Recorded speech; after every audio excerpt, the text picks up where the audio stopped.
In 2023, a group of graduate archaeology students from UNC got permission to spend the summer excavating the original site of Roanoke Island.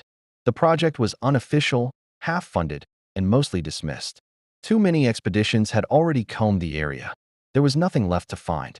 But on their third week, just as a storm was rolling in, one of the students, Leah, uncovered something strange.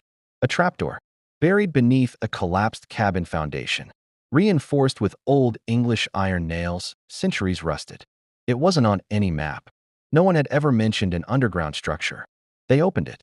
The smell that came out was wrong. Not rot, not soil, just old, stagnant air that hadn't been breathed in hundreds of years. The space below was a chamber, circular, carved entirely out of packed clay. There were markings along the walls.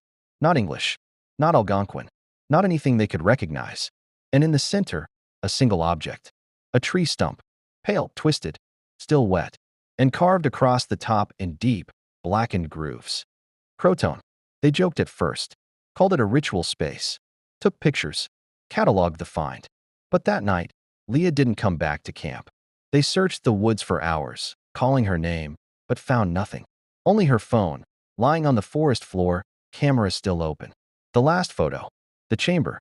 Only now, the stump had grown. Taller. Fresh branches. And at the base, something pale and human-shaped, half sunken into the roots. The next night, another student disappeared, and the stump grew again. They tried to flee the island, but the ferry never came. Phones died. Radios hissed with static and faint whispers. The forest grew denser around their camp. Trees began appearing where there had been none. And one by one, each night, the tree claimed someone else, until only one student remained. He made it to the shore, built a raft, drifted out into the sound, starving, sunburned, delirious. A fishing boat found him days later, naked, mute, covered in carvings. The word Croatoan burned into his chest, not tattooed, not cut, grown. When authorities investigated the camp, it was gone. No tents, no equipment, just a clearing in the trees, and at the center, a large pale tree with twisted branches, surrounded by 9 small mounds of freshly turned soil.